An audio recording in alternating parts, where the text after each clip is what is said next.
नमस्कार दोस्तों, आप सभी के study for UPSC PC channel में स्वागत है। आज तारीख है 24 जून 2024 ईस्वी और आज का न्यूज़पेपर आर्टिकल डिस्कशन का ये वीडियो होगा। वीडियो की शुरुआत हम लोग आज एक छोटा सा कोट से करते हैं। पढ़िए इसको क्या लिखा हुआ है, समझिए इसको क्या लिखा हुआ है और इसको इम्प्लीमेंट भी कीजिए अपने जीवन में। छोटे छोटे चीज़ों को जब आप इम्प्लीमेंट करते हैं तो आपके व्यक्तित्व में परिवर्तन आता है और व्यक्तित्व का परिवर्तन ही मुख्य रूप से शिक्षा का उद्देश्य होता है। फैक्ट याद करना तो कंप्यूटर में भी फैक्ट आप याद करवा सकते हैं उससे। देखिए क्या लिखा हुआ है कि जीवन का वास्तविक उद्देश्य अपनी खुद की पथ को पाना है और किसी दूसरे का अनुसरण करना नहीं है। जो लीडर होता है वो कभी किसी का फॉलोअर नहीं होता है और अगर कोई फॉलोअर है तो कभी लीडर नहीं बन सकता है। लीडरशिप के ही काम में जाने वाले आप लोग ऑफिसर्स जो होते हैं वो एक तरह से लीडर का ही काम करते हैं। उनके अंदर बहुत सारे लोग काम कर रहे होते हैं। आपसे भी बड़ा कोई होगा जो आपके ऊपर काम करेगा। तो लीडरशिप की क्वालिटी होती है छोटी सी कि वो अपना निर्णय खुद लेते हैं और अपनी स्ट्रेटजी खुद बनाते हैं। एक छोटी सी बात मैं बता रहा हूँ आपको, अपनी स्ट्रेटजी खुद बनाते हैं। अगर असफल भी हुए तो अपनी स्ट्रेटजी पर असफल हुए, किसी दूसरे का दोषारोपण नहीं होता है। इसलिए जीवन का सबसे वास्तविक उद्देश्य क्या होता है कि अपनी राह को खुद बनाना। लोग आपके साथ चल सकते हैं, आपके बदले कोई नहीं चलेगा, चलना तो आपको ही पड़ेगा। चलिए शुरू करते हैं न्यूज़पेपर को। देखिए हेडलाइन क्या है और छोटे छोटे चीज़ों को कभी कभी आप पढ़ते हैं ना तो एक आपको मोटिवेशन मिलेगा अपने उद्देश्य को लेकर। मोटिवेशन बहुत ज़रूरी होता है इसमें, क्योंकि बहुत लेंदी प्रोसेस है एग्ज़ाम का, 1 साल का प्रोसेस होता है। तो निरंतर पढ़ने के लिए ज़रूरी होता है ये सब चीज़ों के। हेडलाइन देखिए आज का क्या है कि सीबीआई ने जांच शुरू कर दिया है नीट का जो पेपर लीक हुआ उसके पश्चात। नीट के लीक के पश्चात से काफ़ी सारे एनटीए के द्वारा ऑर्गेनाइज़ किए जाने वाले एग्जामिनेशन को रद्द किया जा चुका है। और देखिए इसका क्या निकलता है इस जाँच पड़ताल का, कोई बड़े लोग भी हटाए जाते हैं या नहीं। एनटीए के जो चेयरमैन थे प्रदीप जोशी, जिनको हटाया गया, वो एनटीए से पहले यूपीएससी के चेयरमैन थे। बिल्कुल सही सुन रहे हैं आप, ये यूपीएससी के चेयरमैन थे। इससे पहले ये एमपीपीएससी के चेयरमैन थे। तो प्रदीप जोशी जी को हटा दिया गया और राष्ट्रीय स्वयंसेवक संघ के सिफारिश का आधार पर इनको एमपीपीएससी का अध्यक्ष का पद मिला था और बाद में यूपीएससी का अध्यक्ष भी बने ये और फिर एनटीए का अध्यक्ष भी बनाए गए थे प्रदीप जोशी जी। अब उनको हटा दिया गया है, अब किसी और को नियुक्त किया गया है। सीबीआई ने जांच शुरू कर दी है। तो ये सब तो अभी न्यूज़ नहीं पूछा जाएगा आपसे। एनटीए के बारे में मैं आपको पढ़ा चुका हूँ।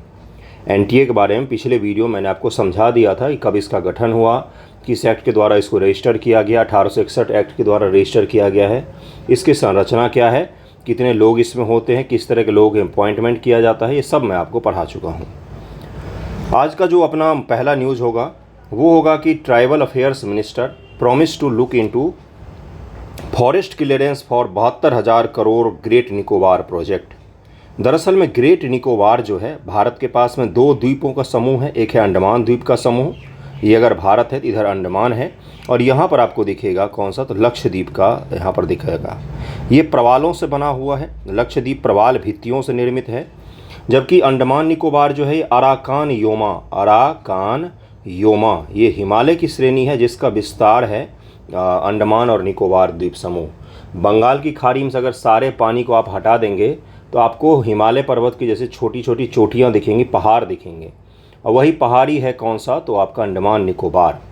तो निकोबार आइलैंड जो है ना बिल्कुल यहाँ पर है और उसका लोकेशन बहुत ही शानदार है। ओके, तो भारत सरकार कोशिश कर रही कि हमने द्वीपों की ओर इतना ध्यान क्यों नहीं दिया, जबकि द्वीप जो है उसमें बहुत पोटेंशियल है।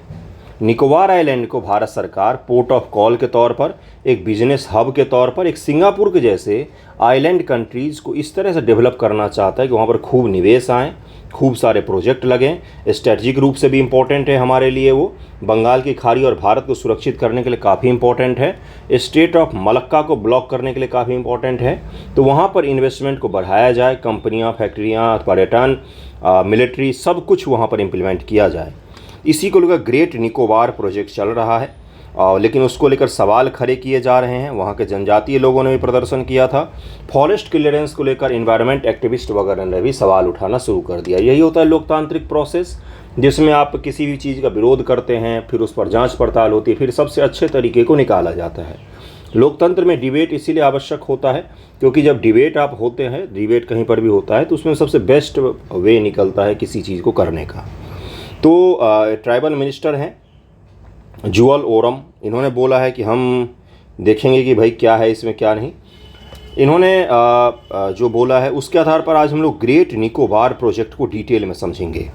डिटेल का मतलब इतना डिटेल में समझेंगे कि उससे अगर मेंस एग्जामिनेशन में सवाल आपसे पूछा जाता है तो आप वहाँ पर लिख सकें कि इसका स्ट्रेटजिक महत्व क्या है, आर्थिक महत्व क्या है, राजनीतिक रूप से कितना महत्वपूर्ण है हमारे लिए, पर्यटन के दृष्टिकोण से क्या शानदार जगह है ये, इन सभी चीज़ों को लिख सकें। तो चलिए देखते हैं, आज यही अपना मुख्य आर्टिकल है, मुख्य न्यूज़ तो आज यही है आपका कि ग्रेट निकोबार प्रोजेक्ट क्या है, किस प्रकार से इसको डेवलप किया जा रहा है, क्या इसके इफ एंड कॉज हैं, क्या पॉजिटिव निगेटिव चीज़ें हैं, क्या इसमें उम्मीद है, योगदान इसका क्या हो सकता है। देखिए यही है आज का आर्टिकल। और अगर आपको 71 बीपीएससी को लेकर आंसर राइटिंग करना हो या 70 को लेकर भी आंसर राइटिंग करना हो तो आप जुड़ सकते हैं। और 70 बीपीएससी में भी GS2 चल रहा है, 71 में भी 9th की ज्योग्राफी चल रही है और वो ख़त्म हो जाएगा। अब 10th 11th की तरफ में हम लोग बढ़ने वाले हैं। तो दोनों के आंसर राइटिंग चल रही है। साथ में 70 बीपीएससी पीटी का टेस्ट भी चल रहा है टेलीग्राम पर, जिसमें 8 टेस्ट हो चुके हैं। 9वां जो 9th टेस्ट होगा वो ज्योग्राफी का होगा, 9th का टेस्ट। 7 और 8 जो टेस्ट था वो मॉडर्न हिस्ट्री का था, थोड़ा सा कठिन बन गया था पेपर। नए सवाल फ्रेम किए थे मैंने। PYQ छपवा देता तो अच्छा नहीं होता है। टेस्ट तो आप दे देते हैं, सेटिस्फेक्शन भी आपको हो जाता है, लेकिन कुछ नया नहीं सीख पाते हैं। PYQ तो मैं आपको ऑलरेडी करवा ही रहा हूँ। नए MCQ उसमें डाले थे कई सारे, जिसके कारण से बच्चों को काफ़ी परेशानी भी हुई, डिमोटिवेट भी हो गए कुछ लोग। लेकिन क्या करेंगे, यही प्रोसेस है, आपको कठिन सवालों को भी डील करना पड़ेगा, इसलिए मैंने डाले थे उसको। देखिए इस प्रोजेक्ट को शुरू करते हैं। देखिए क्या है इस प्रोजेक्ट का मुख्य उद्देश्य। हाल ही विपक्षी पार्टियों ने ग्रेट निकोबार आइलैंड पर प्रस्तावित 72,000 करोड़ रुपये के बुनियादी ढांचे के उन्नयन को लेकर आइलैंड के मूल निवासियों और नाजुक परिस्थिति तंत्र के लिए गंभीर खतरा बताया। वहाँ के जो मूल निवासी हैं, जो कई सारे ऐसे ट्राइब हैं जो बहुत कम संख्या में पाए जाते हैं, उनका क्या होगा फिर, जिसमें समग्र स्वीकृति को तत्काल निलंबित करने और संबंधित संसदीय समिति सहित प्रस्तावित परियोजना की गहन समीक्षा की मांग की गई है कि एक बार इसको रिव्यू कर लिया जाए कि क्या ये वाकई सही है, क्या ये वाकई ज़रूरी है। ग्रेट निकोबार द्वीप समूह का सबसे दक्षिण और सबसे बड़ा द्वीप है। मैं आपको अभी दिखाऊंगा लोकेशन, जो बंगाल की खाड़ी के दक्षिण पूर्वी भाग में मुख्य रूप से उष्णकटिबंधीय वर्षा वन का 910 वर्ग किलोमीटर का विरल आबादी वाला क्षेत्र है। उष्णकटिबंधीय वर्षा वन, यहाँ पर सदाबहार प्रकार के वन पाए जाते हैं। रेन फॉरेस्ट यहाँ पर पाया जाता है, जो 12 महीना आपको दिखेंगे हरा भरा। और विषुवत के बहुत ही करीब है ये जगह है, और विषुवत के बहुत करीब होने के कारण से यहाँ पर उष्मा बहुत ज़्यादा होती है, वर्षा भी बहुत ज़्यादा होती है। इस द्वीप पर इंदिरा पॉइंट, भारत का सबसे दक्षिणतम बिंदु, इंडोनेशिया द्वीप समूह के सबसे बड़े सुमात्रा के उत्तरी सिरे पर सबांग से 90 समुद्री मील 170 किलोमीटर की दूरी पर ही स्थित है। ग्रेट निकोबार की जो नज़दीकी है वो सुमात्रा से बहुत ज़्यादा है और इसका स्ट्रेटजिक लोकेशन बहुत ही शानदार है। मलक्का के थ्रू होने वाले व्यापार को हम एक दिन में ब्लॉक कर सकते हैं वहाँ पर, अगर अपनी नेवी को हम खड़ा कर देते हैं तो। ये किसके लिए चेतावनी है? ये उन देशों के लिए चेतावनी है जो हमारे आस पड़ोस में मोतियों की माला और पता नहीं कौन कौन सी माला बनाते रहते हैं। अंडमान निकोबार द्वीप समूह में 836 द्वीप हैं, जिन्हें 2 समूहों में विभाजित किया गया है, जिसके उत्तर में स्थित अंडमान द्वीप, दक्षिण में स्थित निकोबार द्वीप के रूप में जाना जाता है। यह 10 डिग्री चैनल द्वारा अलग होते हैं। अंडमान और निकोबार 10 डिग्री चैनल द्वारा अलग होते हैं। 150 किलोमीटर चौड़ा है करीब में ये। लोकेशन भी एक बार देख लीजिए, फिर आगे हम लोग बढ़ेंगे। ये नॉर्थ अंडमान है, यहाँ पर सैंडल पीक है। सैंडल पीक है नॉर्थ अंडमान में। ये है मिडिल अंडमान और ये है लोअर अंडमान। ये सेंटिनल आइलैंड है, सेंटिनल आइलैंड है। सेंटिनल जनजातियाँ होती हैं जो इंसानों से ज़्यादा मिलती जुलती नहीं है, एरो मार देंगी आपको। ये लिटिल अंडमान है, सबसे दक्षिण में आपको दिखेगा। इसके भी दक्षिण में है कार निकोबार। कार निकोबार दिख रहा है आपको। ये लोकेशन पूछा जा सकता है उत्तर दक्षिण में, हो सकता है ज्योग्राफी के टेस्ट में मैं ही पूछ लूँ आपसे, तो इसलिए ध्यानपूर्वक देख लीजिएगा इसको। कार निकोबार है ये। उसके बाद से ये अलग अलग द्वीपें हैं। यहाँ पर लिटिल निकोबार दिखेगा और सबसे नीचे देखिए निकोबार का सबसे बड़ा आइलैंड कहाँ पर है, तो सबसे दक्षिण में है ग्रेट निकोबार। आपसे इस प्रकार से स्टेटमेंट बनाकर पूछा जा सकता है कि ग्रेट निकोबार निकोबार में सबसे उत्तर का आइलैंड है। नहीं, निकोबार में सबसे दक्षिणतम का आइलैंड है। अंडमान निकोबार में सबसे दक्षिणतम आइलैंड कौन सा है? तो ग्रेट निकोबार है आपका। तो ये लोकेशन ज़रूर ध्यान में रखिएगा, वेरी वेरी वेरी इंपॉर्टेंट है ये आपके लिए। और यूपीएससी ने एक बार क्या किया कारनामा, वो मैं आपको बताता हूँ। यूपीएससी ने एक बार पूछा कि ये बताओ चेन्नई से ज़्यादा नज़दीकी है या कोलकाता से ज़्यादा नज़दीकी है पोर्ट ब्लेयर की? पोर्ट ब्लेयर किस पर है? पोर्ट ब्लेयर लोअर अंडमान पर स्थित है, देख सकते हैं आप, दक्षिणतम में है, अंडमान के दक्षिणतम स्थित है। तो ये पूछा था कोलकाता से ज़्यादा नज़दीकी है कि चेन्नई से ज़्यादा नज़दीकी है पोर्ट ब्लेयर की। अब ये आप मुझे बताएंगे, मैं क्यों बताऊँ, थोड़ा तो आप भी करेंगे ना। अब देखिए एक और फैक्ट था ऊपर छोटा सा, ग्रेट निकोबार में 2 राष्ट्रीय उद्यान हैं, 2 नेशनल पार्क हैं, एक बायोस्फीयर रिजर्व, सोमपेन, ओंग, अंडमानी और निकोबारी आदिवासी लोगों की लघु आबादी कुछ हज़ार गैर आदिवासी निवास करते हैं यहाँ पर। बहुत ही शानदार सा आइलैंड है, बहुत ही खूबसूरत सा आइलैंड है ये। और यहीं पर भारत में यहाँ पर दिखेगा आपको, ये आपका नॉर्थ आइलैंड है, यहाँ पर आपको दिखेगा कौन सा? तो भारत का जागृत ज्वालामुखी, जिसका क्या नाम है मैं नहीं बताऊँगा। भारत के जागृत ज्वालामुखी का क्या नाम है? यूपीएससी ने क्वेश्चन पूछा हुआ है 2018 ईस्वी में, भारत में एकमात्र स्थित जागृत ज्वालामुखी का क्या नाम है? भारत में एक जागृत ज्वालामुखी है, ये पता है आपको? उसका नाम क्या है? आप मुझे बताएंगे। जितना सारा कुछ मैंने बोला है आप ही मुझे बताएंगे। थोड़ा तो कष्ट कीजिए गूगल पर टाइप करने में। ग्रेट निकोबार आइलैंड प्रोजेक्ट परियोजना क्या है? अब यहाँ से आपके मुख्य रूप से परिचय शुरू होता है। वर्ष 2021 में प्रारंभ हुआ ग्रेट निकोबार आइलैंड 2021 में अंडमान एवं निकोबार द्वीप समूह के दक्षिण छोर पर लागू किए जाने वाला एक मेगा प्रोजेक्ट है। इसमें द्वीप पर एक ट्रांसशिपमेंट पोर्ट, एक अंतर्राष्ट्रीय हवाई अड्डा, टाउनशिप विकास, 450 मेगावाट का गैस और सौर आधारित विद्युत संयंत्र विकसित करना है। मतलब एक शहर के लिए जो कुछ भी चाहिए वो सब कुछ हम यहाँ पर डेवलप करने वाले, ताकि अमीर लोग और बाकी लोग जो वहाँ पर भी जाके हम घर वर खरीद सकें, घर वर बन जाए, वहाँ पर उद्योग धंधे शुरू हो सके, मस्त सी के बगल में आप घर बनाकर रह सकें। एक शहर, एक छोटा मोटा आइलैंड अभी जो है निकोबार, उस पर लोग नहीं रहते हैं, तो हम वहाँ पर इस प्रकार डेवलप करेंगे, लोग आएँ खूब मात्रा में और हमारे निर्जन द्वीप जो हैं वो जन से भर जाएं। इस प्रोजेक्ट को नीति आयोग की रिपोर्ट के बाद लागू किया गया, जिसमें द्वीप के लाभप्रद स्थिति का उपयोग करने की क्षमता की पहचान की गई, जो दक्षिण पश्चिम श्रीलंका कोलंबो, दक्षिण पूर्व में पोर्ट क्लैंग, मलेशिया और सिंगापुर से लगभग समान दूरी पर स्थित। अब अगली बार आपसे यूपीएससी पोर्ट क्लैंग ही पूछ लेगा या बीपीएससी कि हाँ भाई ये बताओ कि पोर्ट क्लैंग हमारे अगल बगल में ही है कि इस्टोनिया में है? इस्टोनिया का नाम मैंने क्यों ले लिया, एवं ही ले लिया क्या? इस्टोनिया भी आज हम लोग पढ़ेंगे, इस्टोनिया के बारे में क्यों पढ़ेंगे वो भी देखेंगे। पोर्ट क्लैंग कहाँ पर है बंधुओं? तो ये मलेशिया में है। ओके, सिंगापुर, मलेशिया, कोलंबो, इन सब से इसकी बहुत कम दूरी है, बहुत कम दूरी है, समान दूरी है। इस मेगा इंफ्रास्ट्रक्चर प्रोजेक्ट का क्रियान्वयन अंडमान और निकोबार द्वीप समूह एकीकृत विकास निगम द्वारा किया जा रहा है। किसके द्वारा किया जा रहा है? ANIIDCO। इसमें एक अंतर्राष्ट्रीय कंटेनर ट्रांसशिपमेंट टर्मिनल, बहुत बड़े बड़े समुद्री जहाज यहाँ पर आएँ, अपना शिपमेंट टर्मिनल जो है उसके लिए हम बनाएंगे, अपना वो शिपमेंट उतारें, चढ़ाएं, जो भी हो, एक पोर्ट ऑफ कॉल के तौर पर यूज़ कर सकते हैं। होनोलुलु का नाम सुना है आपने? हवाई द्वीप पर स्थित एक पोर्ट ऑफ कॉल है। पोर्ट ऑफ कॉल उनको कहा जाता है जहाँ पर जहाज़ आते हैं, जहाज़ पानी वानी भरते हैं, भोजन लेते हैं, कुछ उनको परिवर्तन करना होता है, जहाज़ को ठीक करना तो वो सब काम करते फिर आगे बढ़ जाते हैं। ग्रीनफील्ड अंतर्राष्ट्रीय हवाई अड्डा शामिल करने का भी प्रस्ताव है। ग्रीनफील्ड अंतर्राष्ट्रीय हवाई अड्डा यह मलक्का जलडमरू मध्य के करीब स्थित है, जो हिंद महासागर को प्रशांत महासागर से जोड़ने वाला मुख्य जलमार्ग है। ICTT से ग्रेट निकोबार को कार्गो ट्रांसशिपमेंट में एक प्रमुख अभिकर्ता बनकर क्षेत्रीय और वैश्विक समुद्री अर्थव्यवस्था में भाग लेने की अनुमति मिलने की उम्मीद भी इससे बढ़ जाती है। प्रस्तावित ICTT मतलब इंटरनेशनल ट्रांसशिपमेंट टर्मिनल जो है विद्युत संयंत्र के लिए ग्रेट निकोबार द्वीप के दक्षिण पूर्वी कोने पर गैलाथिया सागर एक स्थल है जहाँ कोई मानव निवास नहीं है। ओके, रणनीतिक महत्व क्या है इसका? अब यही सबसे बड़ा महत्व है इसका। सबसे बड़ा महत्व इसका स्ट्रेटजिक लोकेशन है।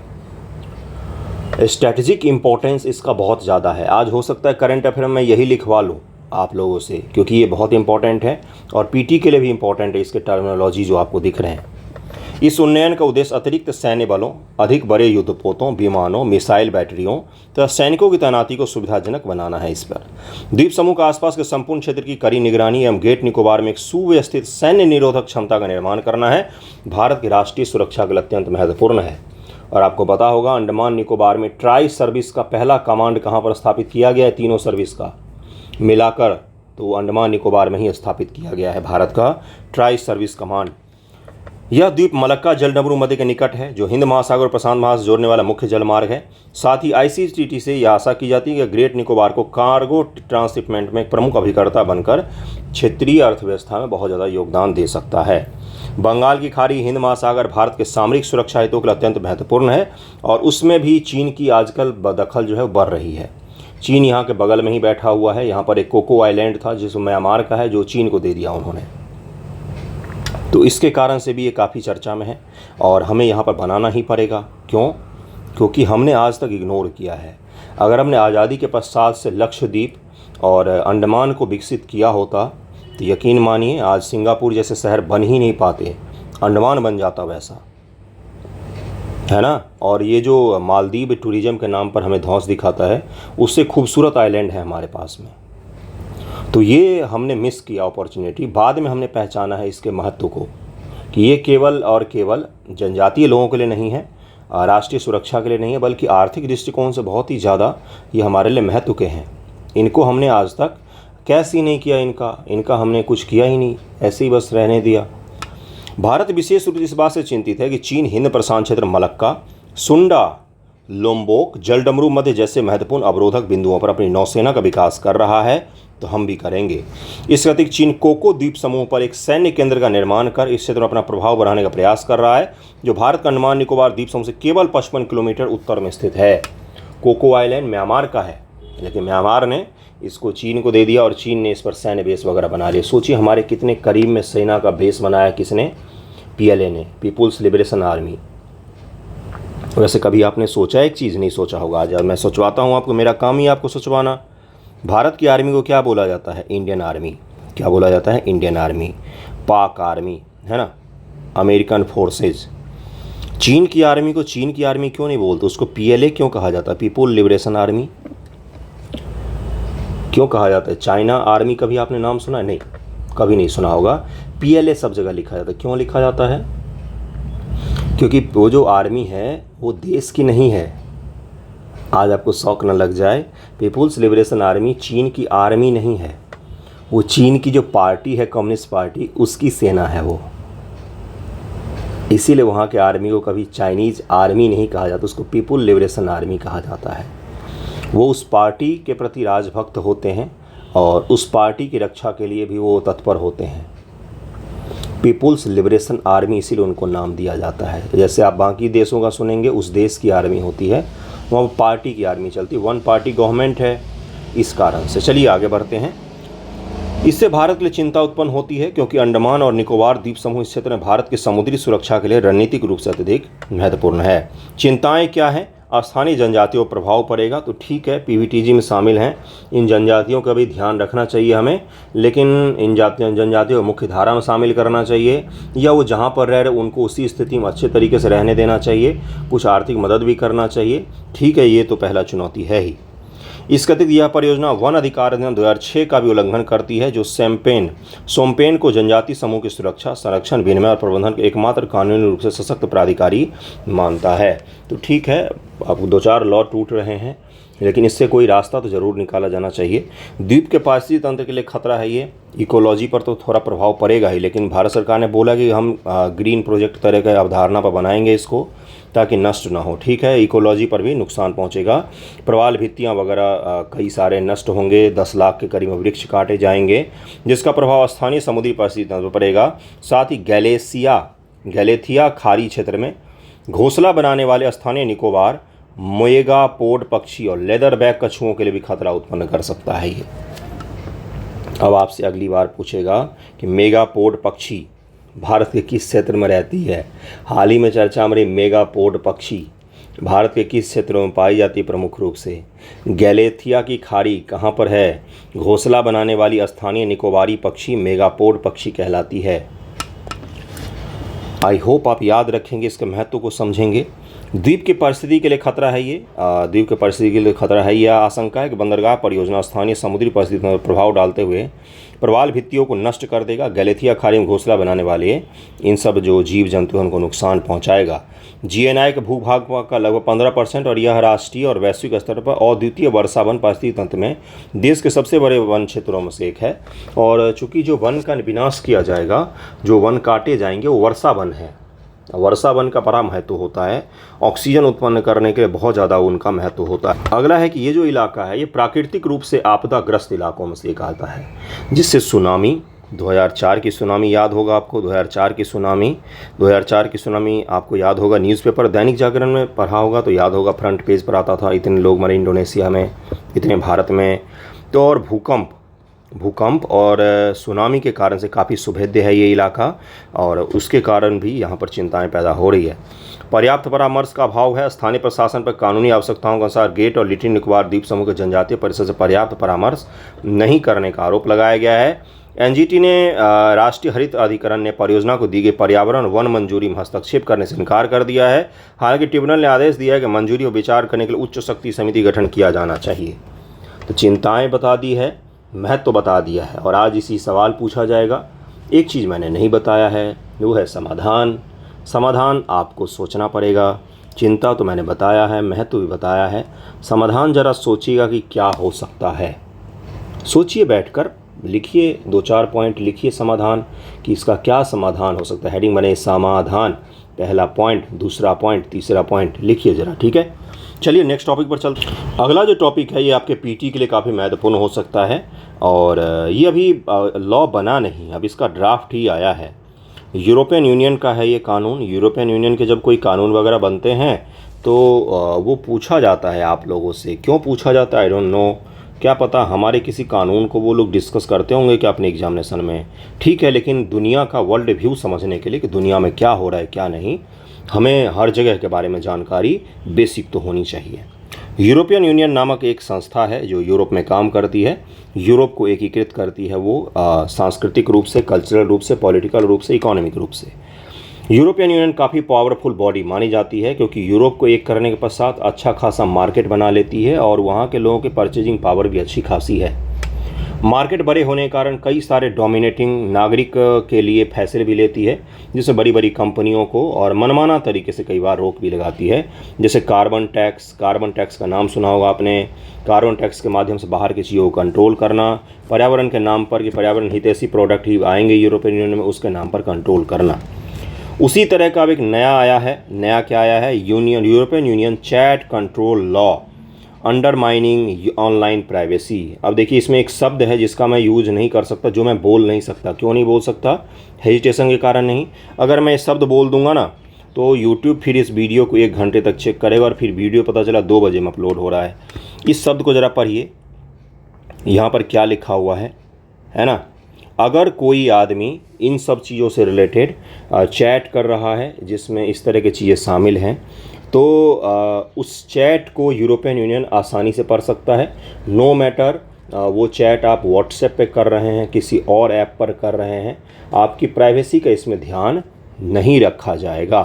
किसी भी तरह का कोई ख़राब चैट अगर किया जाएगा, थ्रेट वगैरह से संबंधित या इन चीज़ों से संबंधित जो यहाँ पर लिखा हुआ है, तो यूरोपियन यूनियन के पास ये अधिकार होगा कि उस तरह के पर्सन को डिटेक्ट किया जा सके, उनको अरेस्ट किया जा सके, उनको पकड़ा जा सके।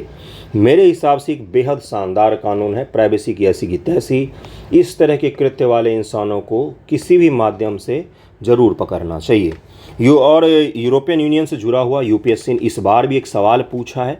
पीटी एग्जामिनेशन में यूरोपियन यूनियन के लॉ से संबंधित सवाल पूछा, जो हमने ऑलरेडी डिस्कस किया था, लेकिन वो जब लॉ बन गया था तब हमने डिस्कस किया था। अभी इसका ड्राफ्ट आया है। जिसमें बताया गया है कि कई सारे मैसेजिंग ऐप जिसके माध्यम से इस तरह के कृत्यों को करने के लिए लोग आपस में चैट करते हैं, बिजनेस चलाते हैं इस तरह के खराब कृत्यों को लेकर। तो इसके कारण से यूरोपियन यूनियन ने बोला है कि अब थोड़ा सा एक कदम और बढ़कर प्राइवेसी के ऊपर में समाज की सुरक्षा को ज़्यादा मायने रखते हुए हम, और बच्चों की सुरक्षा को ज़्यादा मायने रखते हुए हम इन सब चीज़ों पर कंट्रोल लगाएंगे। लेकिन इसका ये भी तो मतलब हुआ कि आप लोगों के मैसेज को स्कैन करेंगे, हर मैसेज को पढ़ेंगे, या पर्टिकुलर कीवर्ड वाले मैसेज को पढ़ेंगे आप, और उस मैसेज को जब आप पढ़ेंगे तो आप प्राइवेसी का भी हनन करेंगे। तो ये इसमें कहा जा रहा है। क्या इस तरह की चीज़ पहली बार कोशिश की गई है? नहीं। यूनाइटेड किंगडम ने, मतलब यूके की सरकार ने वहाँ पर इसी तरह की चीज़ इंट्रोड्यूस करने की कोशिश की थी, जिसका व्हाट्सएप और सिग्नल चैट के ऐप हैं। ये व्हाट्सएप मैं नहीं चलाता, सबसे घटिया लगता है मुझे, पता नहीं कैसे लोग चलाते हैं। व्हाट्सएप पे कई सारे बच्चे मैसेज करते हैं और बोलते हैं कि मैंने आपको व्हाट्सएप पे मैसेज किया है। मैं कभी खोलता नहीं हूँ, इसलिए कृपया करके मैसेज ना करें, बंद ही रहता है वो, पता नहीं कब चलाया था मैंने लास्ट टाइम।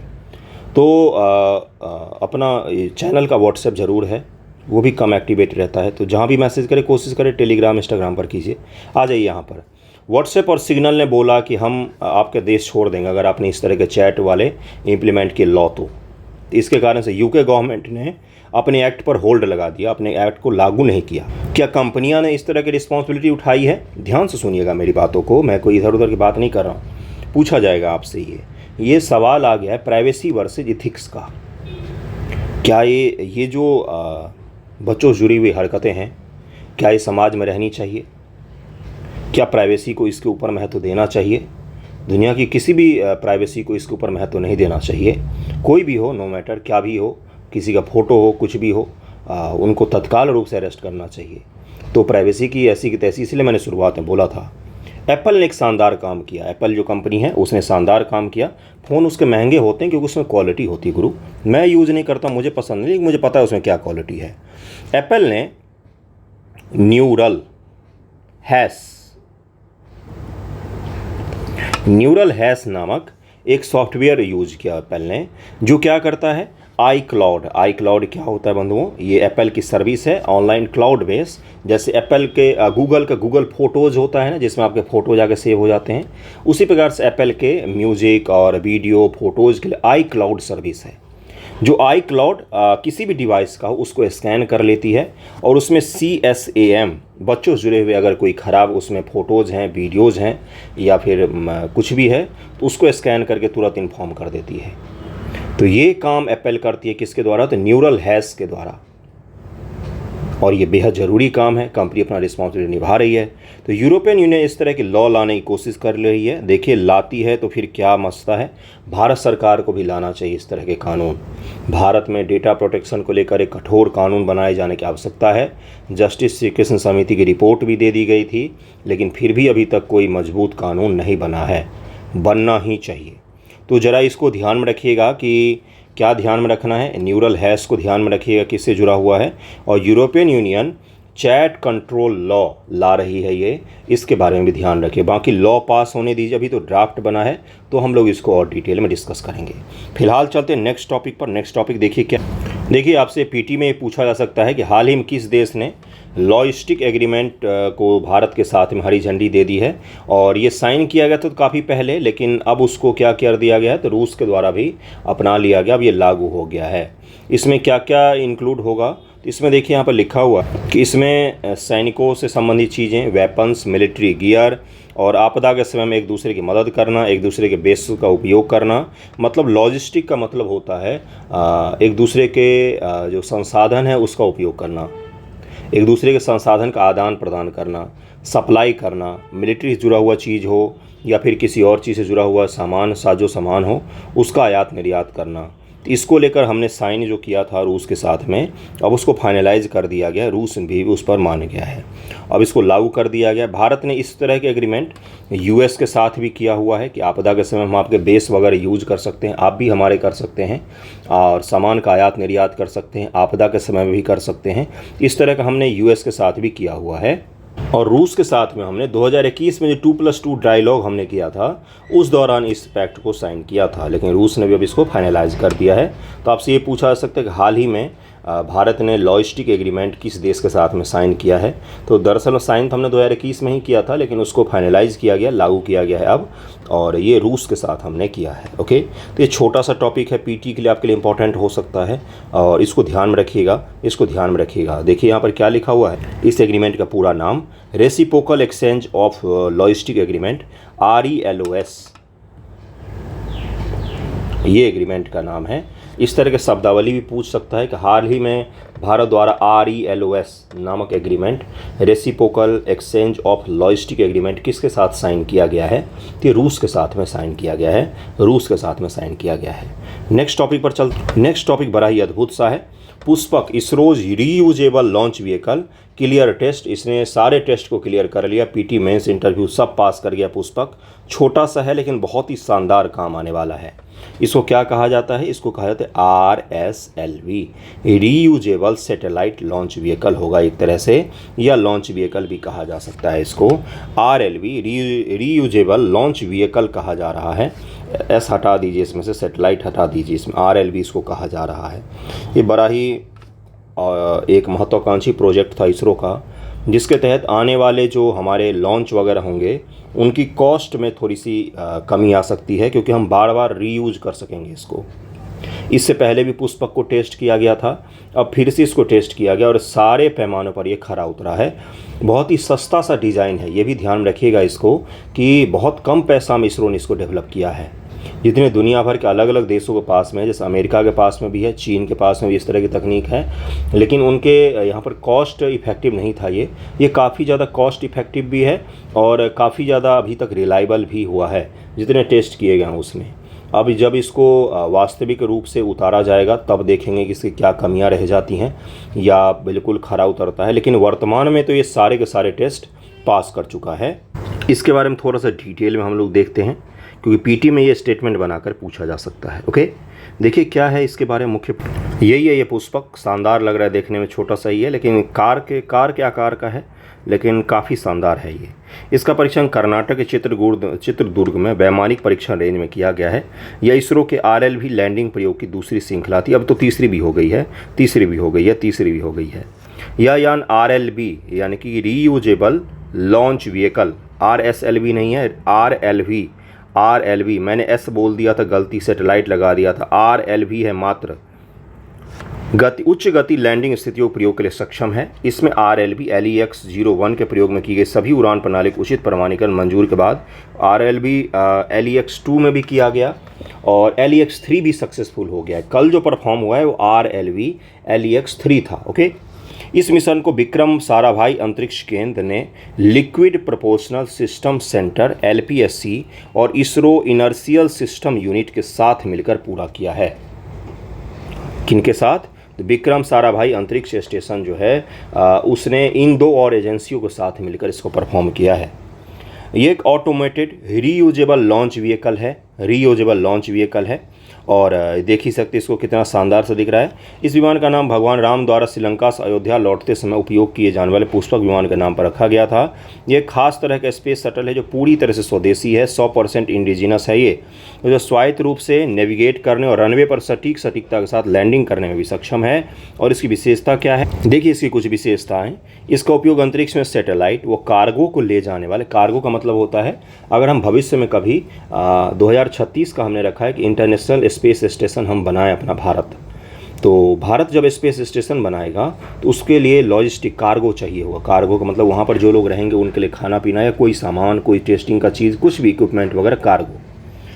यह सैटेलाइट को अंतरिक्ष में छोड़कर वापस आ सकता है। इसका उपयोग अंतरिक्ष में कचरा साफ करने, सैटेलाइट के मरम्मत के लिए भी किया जा सकता है। इसमें डायरेक्ट एनर्जी वेपन DW चलाया जा सकता है। इससे सैटेलाइट लॉन्च का खर्च 10 गुना कम हो जाएगा। यही मैंने बोला था, ये कॉस्ट इफेक्टिव बना देगा हमारी जो स्पेस ऑर्गेनाइजेशन है उसको। इसे थोड़ा मेंटेनेंस के बाद इससे फिर से लॉन्च कर सकते हैं। यह रीयूजेबल लॉन्च व्हीकल 2 स्टेज का स्पेस क्राफ्ट है। ऐसी टेक्नोलॉजी अमेरिका, रूस, चीन और जापान के पास में है। चौथी होगी भारत। तो US ये भी पूछता है, UPSC ने ये भी पूछ लिया था कि किन किन देशों के पास में अपनी नेविगेशन प्रणाली है, कितने ऐसे देश हैं। तो US हो गया, चीन हो गया, रूस हो गया और जापान हो गया और भारत हो गया। तो जो बड़े आपको देश दिखते हैं बड़े मजबूत वाले, उनमें 5वां भारत है। ये 4 है, 5वां हम है। याद करने के लिए बता रहा हूँ, रूस, चीन, अमेरिका, जापान, भारत, है ना। तो ये ध्यान में रखिएगा इसको। नेक्स्ट टॉपिक पर चलते हैं हम। अगला टॉपिक देखिए क्या है कि अरुणाचल ईटानगर अरुणाचल प्रदेश, ये राजधानी है उसकी। अरुणाचल में कल क्लाउड ब्रस्ट की घटना देखी गई है। बादलों की फटने की घटना देखी गई है अरुणाचल प्रदेश में। चूँकि मानसून का सीजन शुरू हो चुका है, नॉर्थ ईस्ट में मानसून प्रवेश कर चुका है और बादलों का फटना क्या होता है, वर्षा से किस प्रकार से अलग होता है, और अरुणाचल प्रदेश में हाल ही में देखी गई है। देख ही सकते हैं क्या तबाही मचाया है। अचानक से जब वर्षा, देखिए वर्षा सही होती है लेकिन क्लाउड फटना बहुत ख़तरनाक माना जाता है, जान माल की बहुत ज़्यादा नुकसान होती है, कई सारे लोगों की मृत्यु भी हो जाती है। तो क्लाउड बर्स्ट क्या होता है इसको भी देखेंगे। और अमित शाह जी ने वहाँ के मुख्यमंत्री के साथ मिलकर बैठक भी की है और बात कर रहे हैं कि भाई किस प्रकार से आपदा से निपटा जा सकता है। तो क्लाउड बर्स्ट को हम लोग देखेंगे। लेकिन एक और छोटा सा न्यूज़ है, क्या पता पूछ ले, चूँकि फिलीपींस और चीन के बीच में जिस प्रकार से भारत और चीन के बीच में गलवान का क्लैश हुआ था, याद कीजिए गलवान घाटी का क्लैश, जिसमें हमारे 20 सैनिक शहीद हो गए थे बेचारे और लड़ते लड़ते शहीद हुए थे, है ना। तो वो जो 20 सैनिक शहीद गलवान क्लैश में, तो वो तो हुआ था कहाँ पर, अपने सीमा पर। लेकिन उसी तरह का क्लैश, उसी प्रकार का क्लैश हुआ है कहाँ पर, दक्षिणी चीन सागर में, दो देशों के बीच में, एक फिलीपींस और एक चीन के बीच में। दक्षिण चीन सागर बहुत ही अशांत क्षेत्र है, बहुत ही ज़्यादा अशांत क्षेत्र है, क्योंकि वहाँ पर आए दिन चीन की सैनिक जो है वो अगल बगल के देशों के सैनिकों को खदेड़ते हैं, उनसे लड़ते हैं, झगड़ते हैं, काफ़ी भीषण स्तर पर वहाँ पर संघर्ष चल रहा है। तो दक्षिण चीन सागर में ये घटना घटित हुई। तो कई बार आपसे पूछ लिया जाता है कि हाल ही में किन दो देशों के बीच में इस तरह की घटनाक्रम देखे गई है, और उनका लिस्ट दे देगा, इनमें से चुनिए किस किस के बीच में हुआ है। जैसे इस बार पूछा ना कि हाल ही में किन देशों में समान प्रकार के घटनाएं देखी गई, यूपीएससी ने सवाल पूछा है, इसलिए इसको ध्यान में रखिएगा। और एक और न्यूज़ है जिसमें आपको मैप में दिखाऊं, ये देखिए ये न्यूज़ है। क्लाउड बर्स्ट वाला तो हम लोग करेंगे ही, डिटेल में समझेंगे उसको। एस्टोनिया और भारत जो है ये पार्टनरशिप कर रहे हैं साइबर सिक्योरिटी को लेकर। क्यों कर रहे हैं? क्योंकि दोनों को समान रूप से चैलेंज का सामना करना पड़ रहा है। 2007 ईस्वी में एस्टोनिया पर आज तक का सबसे बड़ा साइबर अटैक हुआ था 2007 ईस्वी में। पहले यूएसएसआर का भाग था, यूएसएसआर बाल्टिक नेशन है, ये बाल्टिक नेशन है। इसके राजधानी को भी देखेंगे हम लोग, इसका लोकेशन भी देखेंगे। ये टेक्नोलॉजी के दृष्टिकोण से काफ़ी एडवांस कंट्री माना जाता है।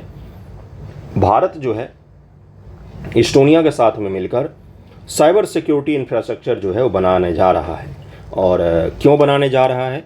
क्योंकि रूस के साइबर अटैक से एस्टोनिया परेशान है, और भारत जो है ये चीन के साइबर अटैक से परेशान है। चीन ने इंफॉर्मेशन विंग करके एक सेना में नई फोर्स गठित की है, सूचना करके इंफॉर्मेशन फोर्स करके एक नया विंग गठित किया है चीन ने। उस इंफॉर्मेशन फोर्स में हैकर्स की आर्मी गठित की गई है चीन के द्वारा। आने वाले समय के युद्ध के लिए खुद को तैयार कर रहा है। हमारे देश में भी इस तरह का इंफ्रास्ट्रक्चर होना चाहिए, हमारे पास भी इस तरह की आर्मी होनी चाहिए हैकर्स की। घोषित नहीं किया गया, लेकिन भारत सरकार के पास में है इस तरह का विंग। कई सारे लोग इस तरह से मानते हैं, होगा ही, क्योंकि दुनिया में हमें आज के समय में अगर लड़ना है तो ये भी चीज़ होना चाहिए, है ही हमारे पास में, लेकिन उसको घोषित नहीं किया गया है। इन्फॉर्मेशन वॉरफेयर जो है वो नए समय का नया वॉरफेयर है, जिसमें खराब सूचनाएं फैलाना, दंगा भड़काना, कहीं पर भी कुछ गलत फेक न्यूज़ फैला देना, किसी देश के चुनाव को प्रभावित करना, ये सब कुछ शामिल होता है। देश के इंफ्रास्ट्रक्चर पर अटैक करना, जैसे देश के पावर ग्रिड पर साइबर अटैक करना, परमाणु ग्रिड पर साइबर अटैक करना, कुडन परमाणु संयंत्र पर साइबर अटैक हुआ था। मुंबई में बिजली विभाग पर साइबर अटैक हुआ था, जिसके कारण सारी लोकल ट्रेनें बंद हो गई थी। तो साइबर अटैक के द्वारा देश के इंफ्रास्ट्रक्चर को, जनजीवन को परेशान करना, जिससे देश में कियोस्क का माहौल बनता है। तो एस्टोनिया और भारत जो है ये समान रूप से समान स्तर के साइबर अटैक का सामना कर रहे हैं। तो इन दोनों देशों ने तय किया है कि आने वाले समय में हम दोनों मिलकर काम करेंगे साइबर सिक्योरिटी के दिशा में। एस्टोनिया और भारत की पहला चीज़ तो क्या कॉमन था? थ्रेट। दोनों को थ्रेट मिलता है साइबर सिक्योरिटी का बहुत ज़्यादा, दो देशों से। दो देशों का नाम भी बता दिया आपको मैंने। इसके अलावा और भी कॉमन है, हम दोनों देशों के जो इंफ्रास्ट्रक्चर स्तर है साइबर का, वो भी एक जैसा ही है। दोनों लोकतांत्रिक देश हैं। उसके अलावा दोनों जगह पर आधार जैसे सिस्टम भी काम करते हैं, जिससे नागरिक का भी डायरेक्ट इन्वॉल्वमेंट होता है और उसकी भी सुरक्षा करनी होती है सरकारों को। तो आने वाले समय में आपको दिखेगा कि इन दोनों देशों के बीच में काफ़ी ज़्यादा साइबर को लेकर गहरा हो रहा है पैक्ट वगैरह। ओके, जो नाटो है उसने भी अपने तरह का एक बनाया हुआ है, जिसमें साइबर क्या बनाया हुआ देखिए, यहाँ पर लिखा हुआ है cyber defence centre of excellence करके एक संगठन बनाया हुआ है, आर्किटेक्चर बनाया हुआ, एक आर्किटेक्चर टाइप का है जो क्या करता है, तो देश को प्रोटेक्ट करता है नाटो देशों को साइबर अटैक से। तो ये तो नाटो का है। हमारे देश में भी इस तरह के एक संगठन होना चाहिए। अभी वर्तमान में गृह मंत्रालय के तहत में एक गृह मंत्रालय आईटी विभाग के तहत में, आईटी मंत्रालय के तहत में कुछ विंग हैं जो काम करते हैं। और लेकिन हमारे यहाँ पर कोई आर्म फोर्सेज में इस तरह का विंग नहीं बनाया गया है। घोषित तो कम से कम नहीं है, और घोषित तरीके से होगा ही होगा, लेकिन घोषित नहीं किया गया है। तो हम लोग एस्टोनिया का आज तो लोकेशन देखेंगे, बाकी अगर इससे जुड़ी हुई कोई और डेवलपमेंट आती है तो उसको भी हम लोग देखेंगे। ओके, चलिए देखते हैं, दो न्यूज़ को कवर करते हैं। सबसे पहला है बादल का फटना। बादल फटना एक छोटे क्षेत्र में छोटी अवधि की तीव्र वर्षा है। बहुत ही छोटा सा एरिया, कुछ ही समय में, कुछ मिनटों में 200 सेंटीमीटर, 250 सेंटीमीटर, 300 सेंटीमीटर की वर्षा कुछ मिनटों में, जैसे लगेगा किसी ने बाल्टी से पानी उड़ेल दिया है ना। जैसे आप बैठे हुए हैं एक छोटे से रूम में, बैठा आपके ऊपर कोई एक बाल्टी पानी डाल दो, अचानक से सब कुछ तहस नहस होने लग जाता है। उसी प्रकार की स्थिति थोड़ा सा यहाँ भी बनता है। यह लगभग 20 से 30 वर्ग किलोमीटर भौगोलिक क्षेत्र में 100 किलोमीटर मिलीमीटर घंटा से अधिक अप्रत्याशित वर्षा के साथ एक मौसमी घटना है। 100 मिलीमीटर की वर्षा एक घंटे में, सोचिए आप जरा, क्या अंदाजा, क्या वहाँ पर दशा हो जाती होगी। भारतीय उपमहाद्वीप में आमतौर पर यह घटना तब घटित होती है जब मानसून उत्तर की ओर बंगाल की खाड़ी या अरब सागर से मैदानी इलाकों में फिर हिमालय की ओर बढ़ता है, तो कभी कभी प्रति घंटे 75 मिलीमीटर वर्षा कर देती है। और इसी प्रकार से अरुणाचल प्रदेश में हुआ। अभी मैंने आपको बताया कि जिस प्रकार से मानसून प्रवेश करती है तो कभी कभार बहुत ज़्यादा वर्षा करवा देती है थोड़े से ही समय में। सापेक्षिक आर्द्रता, मेघ आवरण, निम्न तापमान, धीमी हवाओं के साथ अधिकतम स्तर पर होता है, जिसके कारण बादल बहुत अधिक मात्रा में तीव्र गति संघनित होते हैं और इसके परिणाम स्वरूप बादल फटते हैं।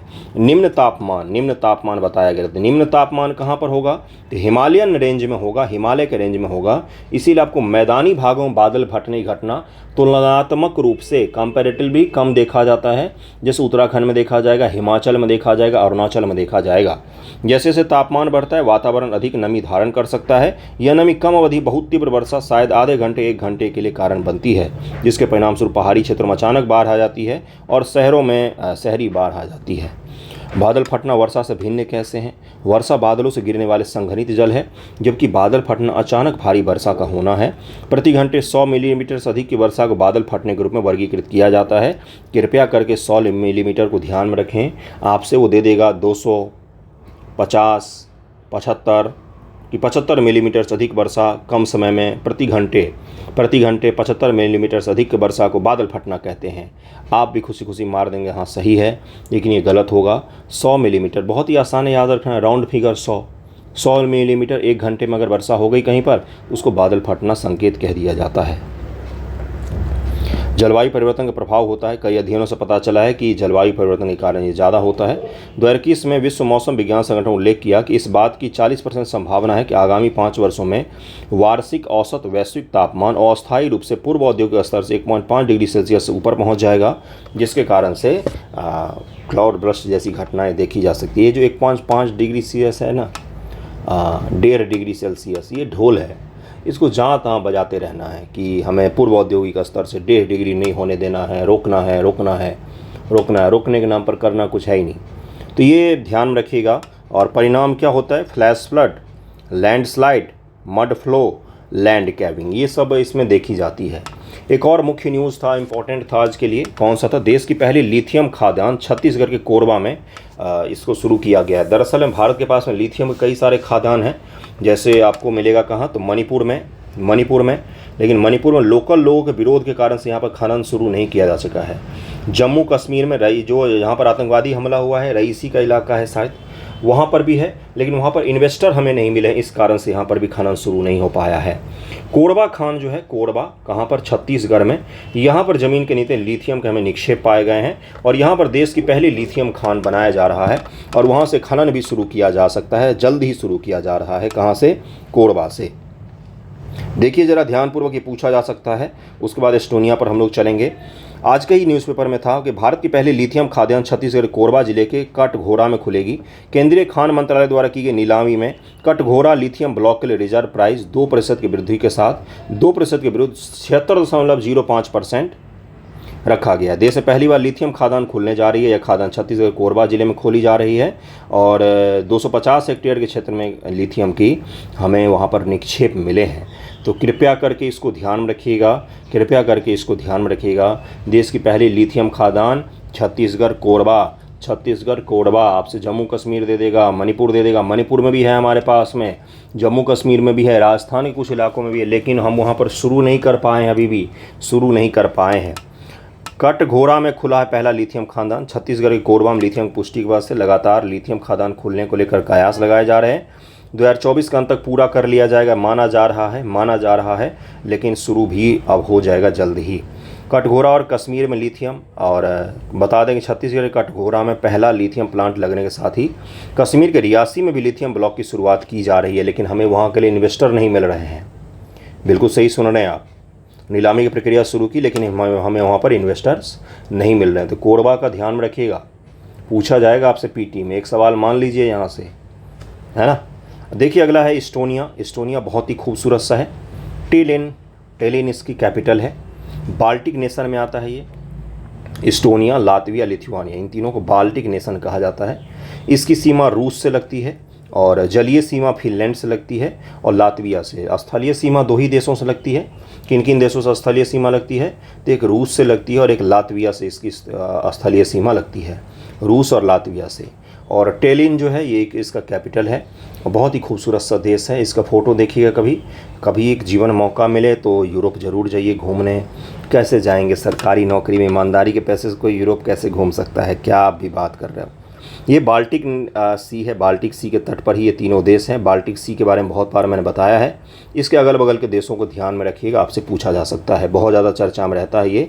यूपीएससी में भी नॉर्थ सी पूछा गया, यूपीएससी में नॉर्थ सी पूछा गया, नॉर्थ सी पूछा गया है, नॉर्थ सी।